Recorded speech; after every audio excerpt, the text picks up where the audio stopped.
What's up everybody? Welcome back to Make It Kustom. Today we are going to talk about gas welding. It's something that a lot of you guys have been reaching out and asking me about. It's something that I haven't done personally since like high school. But I just tried it again this morning and looks like I still got it. So I'm going to show you guys how to gas weld on thin sheet metal as well as do some thicker stuff like 10 gauge.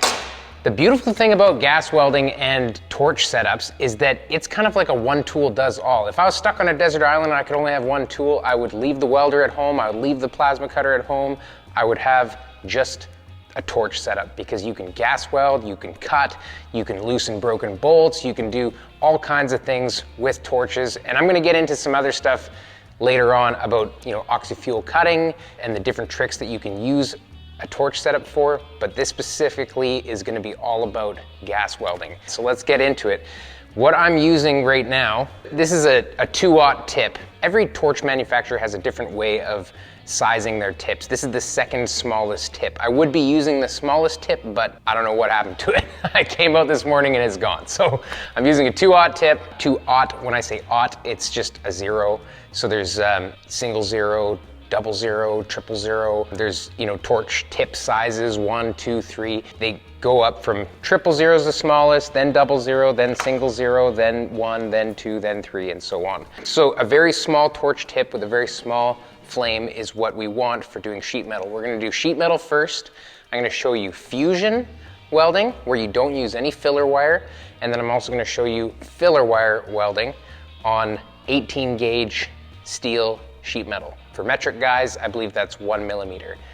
Now, there's oxy-fuel. They say oxy-fuel. You might hear oxy-acetylene, oxy-fuel. When we say oxy-fuel, we're just kind of saying that it's oxygen and a fuel gas because there's multiple types of fuel gas. There's MAP gas, you can use propane, you can use acetylene. Acetylene's the hottest and sort of like the original. That's like the one that everybody uses. I've always used oxy-acetylene, so that's what I'm using today. Now, your torches will have regulators on them. I regulate my pressure to, I think it's set at about 6 PSI for the acetylene and about 20 for the oxygen. We've got valves here that adjust how much we're using. So I'm using just a really small flame and I'm gonna use a neutral flame. I'm gonna show you what the difference is. Okay, so we always obviously light the fuel first. So I'm gonna crack open my acetylene. So that's just acetylene. You see all this black soot, that's carbon coming off of it. And then I've got oxygen that I'm just gonna crack. Ooh, it might blow it out because I tightened it too much. Oh, there we go. So you see this slightly brighter flame here, from here down. Right now we're neutralizing the flame. So you would call this a carburizing flame because it has too much, or it has more acetylene or fuel than it does oxygen. And if I bring that flame down by adding a little more oxygen, you'll see, I'm not sure if you can see. Can you see, sweetie, that there's two? You probably can't. I'm gonna put this lens over here. Do you see that there's 2 flames now? I'm neutralizing the flame by adding a little more oxygen. And until those 2 flames meet, now it's a neutral flame.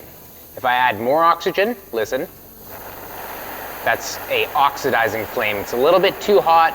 It actually raises the temperature of the flame to where you don't want to use it for welding. That neutral flame is what we want to weld with. The carburizing flame is a little cooler. You might use that for heating because it's got a little bit more wispy of a flame that distributes the heat a little bit more. But for oxy-fuel welding, we want a neutral flame just like that. So that sharp little cone, the tip of that sharp little cone is the hot spot. That is essentially the arc of a TIG welder. It is what you're using to heat a localized spot so that we can make our puddle and move our bead. So let's get into that. I'm just gonna shut it off for a second. First of all, what we're gonna do is take a couple pieces of sheet metal and we're gonna tack them together. I'll do a fusion weld first. So I'm gonna tack these together in a corner joint. We're just gonna do an outside corner joint right now. We can do a butt weld in a minute. For this corner joint, I'm not gonna leave a gap. When I'm lining up these pieces of metal, I want them to be touching, especially because we're doing a fusion weld. So I'm gonna tack these ends just by melting the tips together. I'm gonna do that right now. So lighting the fuel gas first, acetylene in this case, adding the oxygen. neutralizing the flame to a sharp little cone. And probably just gonna prop this up off the table for a second here. I'm just gonna melt the two tips together here.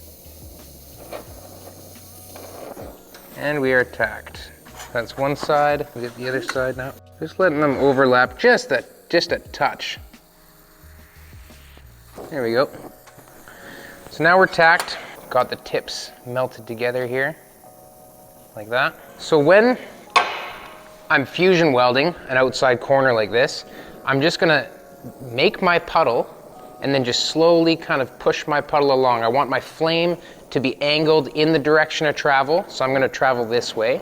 And that's so that the flame, this wispier flame here, that is preheating the metal that we're gonna be welding. So I'm just gonna probably wiggle it around a little bit, and you can actually kind of sort of preheat forward and come back, and you'll see that the weld makes a little bead, and you can make them almost look like a TIG welder. This is essentially TIG welding. TIG welding is just a more precise form of arc and puddle than this is. But it works on the exact same principle. You're just making a puddle and running it along, adding filler if you need it. So I just smashed down on that. It's not very strong with only a couple tacks on it. We're gonna try and set up another camera with a lens on it and see if we can't get a visual of the welding. Okay, we're gonna try this. Hopefully this works. So what I'm basically gonna do is just start my puddle, and I'm just gonna keep pushing it up like that. I've got this on an angle just for the camera. It's no different than doing it totally flat. So I've got my, building up my puddle, there we go.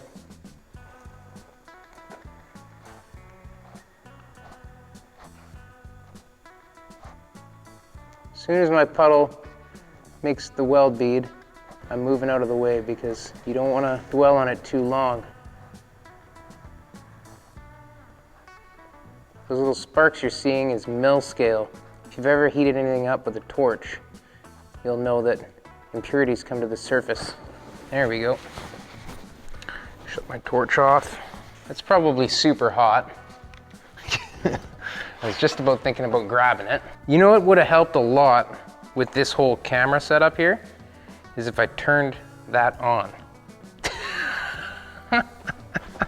Okay, we'll get you on the next one. Classic. I'm gonna do it again though. I'll do it again.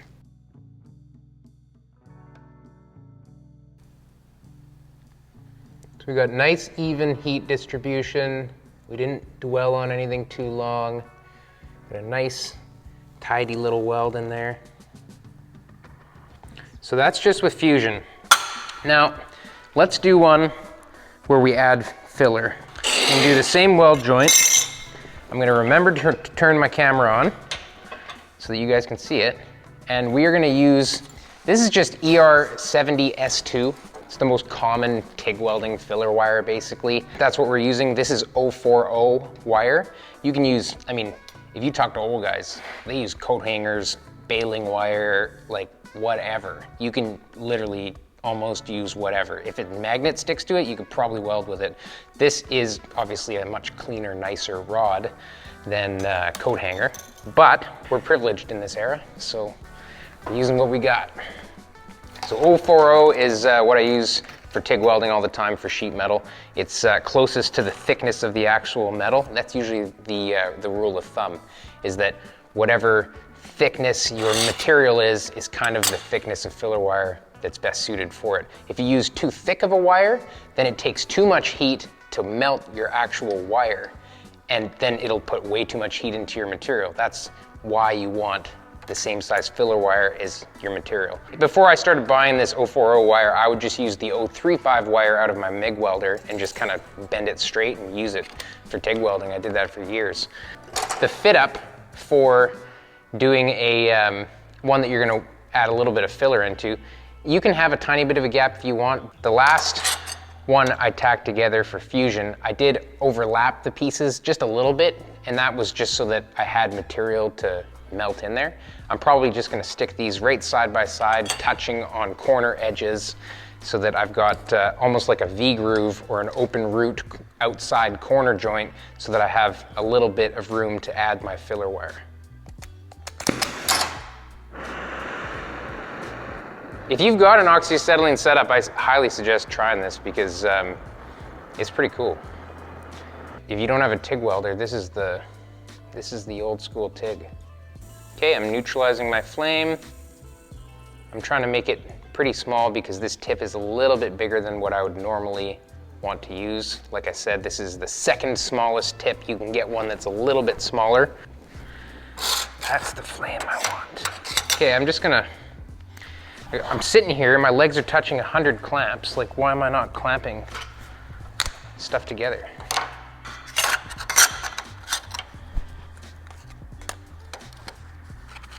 At least to tack it. You would think I would be thinking about that. Okay. This will allow me to tack with a bit of filler wire because my hand doesn't have to hold the pieces.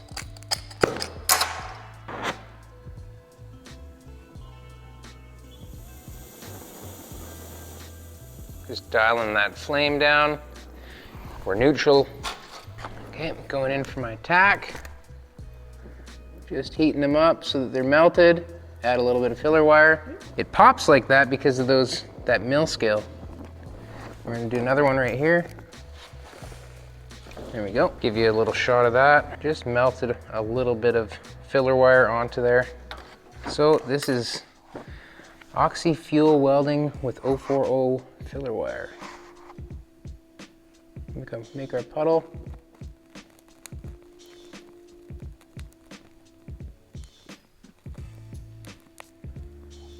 This is so much the same as TIG welding. If you can TIG weld, you can oxy fuel weld.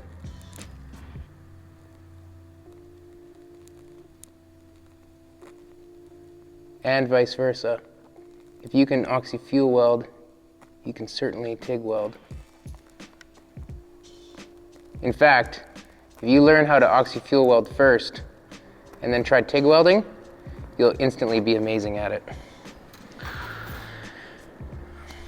You can see each of those little beads is me dabbing the filler wire, just the same as TIG welding. Pretty successful, I think. You know, we could get a little more penetration coming through if we dwelled on it a little bit longer. I don't think it's totally necessary because it is open corner, so we are getting a nice weld in there. I'm sure that would be very difficult to break. And I'm pretty happy with it. I'd be stoked with that. There's not a whole lot of grinding. Beautiful. Okay. Now, that's the easy stuff. Let's see if we can do a butt weld without burning it right through. First off, I'm gonna try and see if I can do a fusion butt weld. Same deal, gonna tack it on each side. Imagine all the old guys doing chop tops back in the 50s and the 40s, restyling cars, and this is what they used. Here, chopping tops with oxy-acetylene, like using it as a cutting torch and a welder. Hammer welding back then. They'd tack their whole panel on, butt welding, and then they'd weld an inch, hammer it, weld another inch, hammer it. Okay, just gonna give her a tack here, heat up a little dot, melt them together. There we go, tacked. You always gotta tack your material so it doesn't move around on you when you're welding. That's, you know, basic stuff, but in case you don't know why I'm tacking. Let's just pretend for a second that this was a roof skin on a panel or a patch panel, something like that. I would tack this in multiple spots, like the same as when I'm TIG welding. If you've seen me TIG weld any panels on, I'll tack it in a couple spots and then I'll keep tacking until my tacks are between 1/2 inch and 3/4 of an inch apart. And the reason I do that is because as you're welding, you're adding so much heat that you're expanding the metal that you're welding and the metal that you're preheating, and it's moving. So if it's tacked every 1/2 inch, it's gonna keep your panel alignment pretty dang good.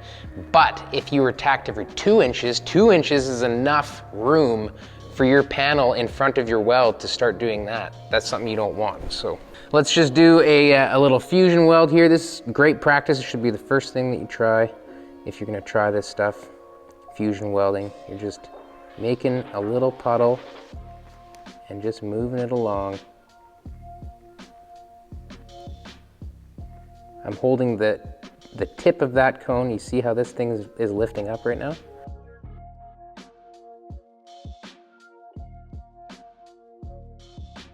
I'm holding the tip of that cone right almost touching the metal, you know? That's the hot spot that you want to use to do your work.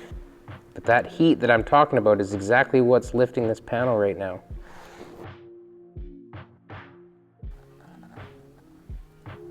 Is it supposed to be flat or is it meant to be bent like that? Great question. Christina's asking if it's meant to be bent like that or if it's supposed to stay flat. Obviously we want it to stay flat, but with all forms of welding there is distortion, heat distortion. So if this was TIG welding, it would do the same thing. It would distort just like that. And that's just one of the things that we deal with when we're doing this type of work. The heat is going to expand it, and then it will contract it once it cools. So there is distortion in it, and that's why after welding, you hear of hammer welding, where you weld something and then you planish it out after. That's to stretch that weld back out because it's expanded and then contracted, and when they contract a little bit more than they expand because it's essentially pushed some of the molecules together. Where the heat meets the cold metal, where the hot spot, you know, the outskirts of the hot spot, right where it meets the cold metal, think about the cold metal being harder than the hot metal. So that hot metal is expanding and it's pushing into the cold metal and actually pushing together some metal so that when it cools off and contracts, it's actually pushed some of that metal together where the hard stuff meets the soft stuff around the outside of the heat, so that once it cools down, it has shrunk now because it has forced some of the metal together on the outskirts of that hot spot. That's why welds shrink. That turned out pretty good. You know, we don't have any porosity or anything wrong with that. Let's do one with filler rod. So again, I'm gonna tack this together. I'm gonna tack this together with just a little bit of a gap this time. So what I'll do is maybe I'll vice grip this together with a small gap here, or I'll just use those clamps again. See if these clamps will do it. They'll do a nice job or not. Okay, leaving a little bit of a gap here. Fire this thing up. Oh, I always tighten this knob too tight so that when it cracks fast. There we go. Okay, a little bit of filler. Tack these together. So I see a little melt happen right now. I can add that tack. As soon as you see the weld melt and become what you want it to be, you just gotta pull the flame away right away. So there's the tacks, just little tacks. Okay, I'm going to weld this, elevated a little bit. So I'm not welding it to the table. Not that that would actually happen. Once again, you are gonna see a little bit of distortion. It's gonna start moving around a little.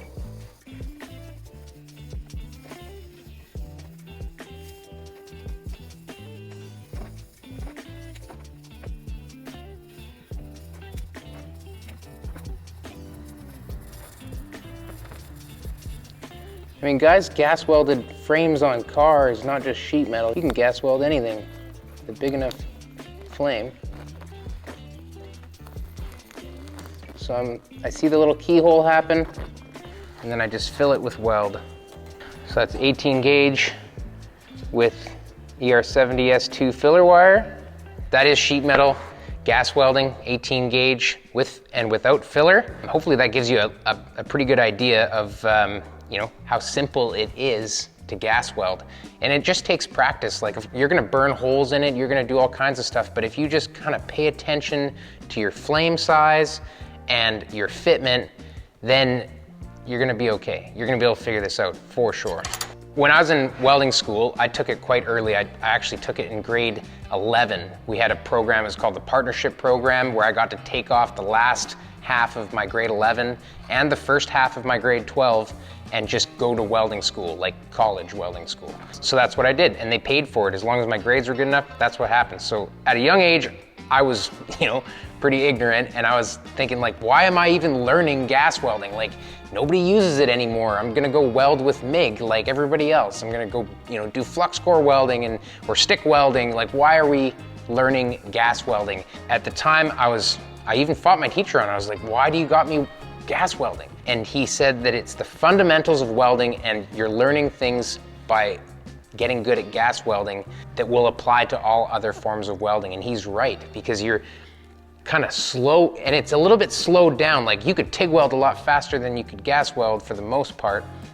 So you're really getting to see what's happening. You're melting a little puddle, you're seeing a little keyhole happen where in front of the puddle of the weld, you know, it doesn't have enough weld. That's where the keyhole comes into play. And then you dip your filler in there and it comes back up, and you move forward and you do it again. And that's all things that you're learning at gas welding. I never actually took TIG welding formally in school. Nobody really showed me TIG welding in a formal setting. I took a job and told the guy that I knew how to TIG weld, where I've only just tried it a couple times in school. And the reason I was able to get really good at TIG welding super fast is because I was really good at gas welding in school. I had to stay on it for like a month. You know, my teacher drilled it into me. Maybe it's because I was fighting him on it that he drilled it into me, but gas welding will help you in all other forms of welding. Or you can just stick with gas welding. I mean, honestly, if I didn't have another way of welding, this would be it. So to do thicker material, I'm gonna go to a little bit bigger tip. I'm hoping that I have a big enough one. I maybe should have used a larger tip, but we'll find out in a second here. This is a 0 tip I'm gonna put on here. In welding, they call it aught. I don't fully understand that. Same thing with wire. When you're talking about gauges of wire, single aught wire or double aught wire.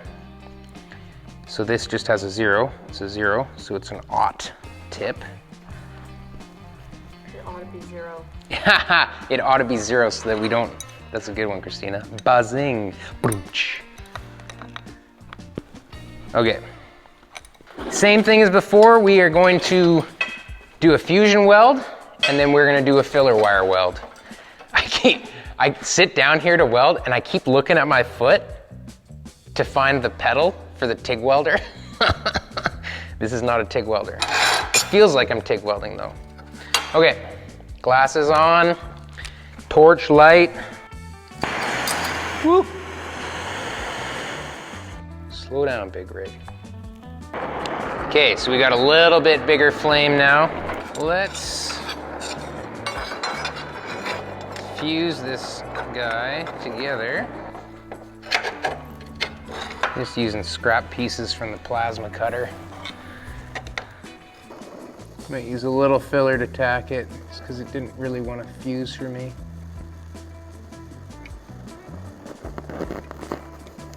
Yep.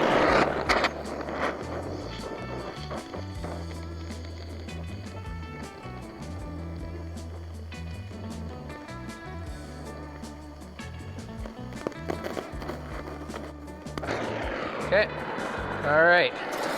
We'll give the fusion a try. Hopefully this tip is going to be okay for us.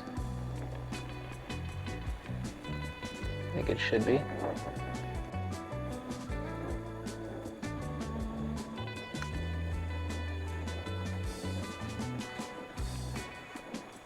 Same technique. I'm just kind of burning back and forward.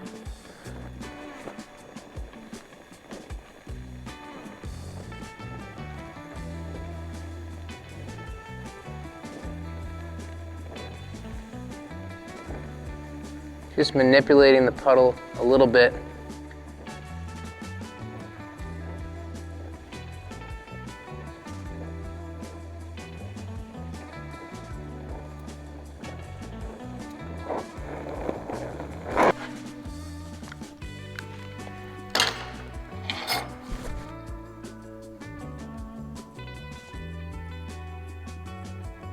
Let's do one with a little filler this time.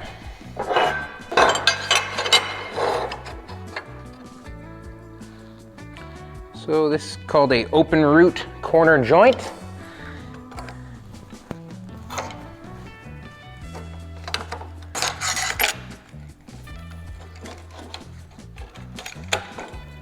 Okay, we're gonna tack. I just looked for my foot pedal again. I'm just like, what an idiot.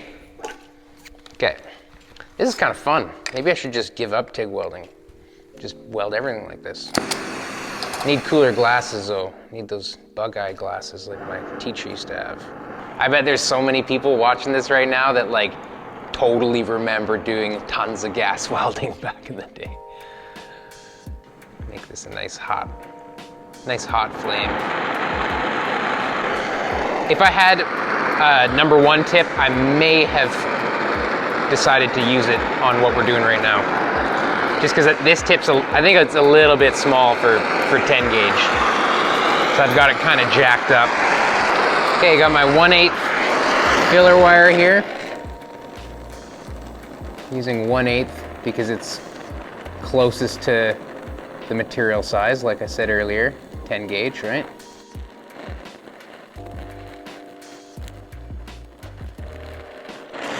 Tack on there.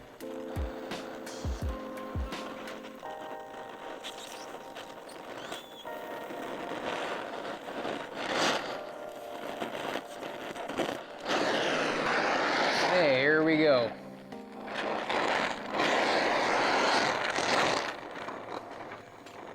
Angled in the direction of travel, pointed right in the center. We're making our puddle. There we go. There we go.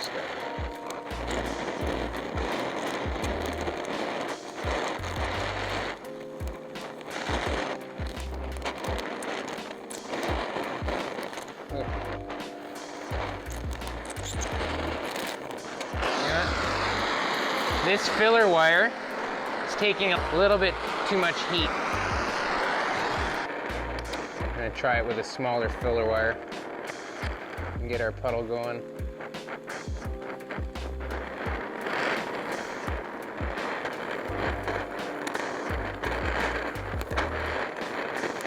Oh, getting away from me. There we go.